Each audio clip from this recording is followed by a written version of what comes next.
It's time for another poem from the Alt Atlas, Poems of Other Worlds. This is a collection of short sci-fi poems, handwritten and illustrated in this lovely journal by me. So last time I read Clojury and the Pillows of Heaven. So the next one is The Great Seeds of Mignuvah.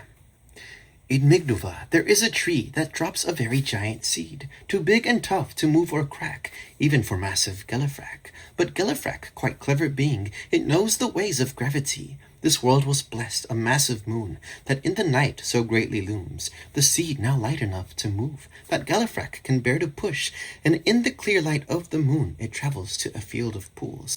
With liquid come from very deep of natural acidity, the Gelifrac then drops the seed, and from its hide the seed breaks free, releasing quite a splendid feast for many kinds of bird and beast. They eat their share and take their leave, dispersing pollen for the tree.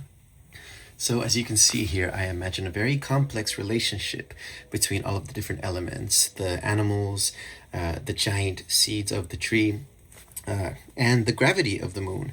So the Gelifrac has learned to use the gravity of the moon, and at the certain point where the moon is at its closest, it actually gives a bit of a relief from the gravitational pull of the world, kind of balances it, and the seed is light enough to move. So the Gelifrac pushes it to these acid pools, convenient that they are there.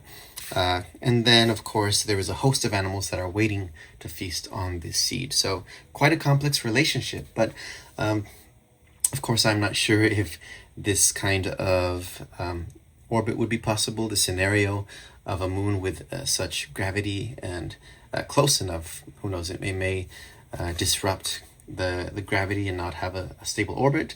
But it was fun to imagine this kind of scenario, and the sentient life learning and adapting, taking advantage, and then thus creating a relationship with the trees and it's kind of a unique way of pollination as well as feeding.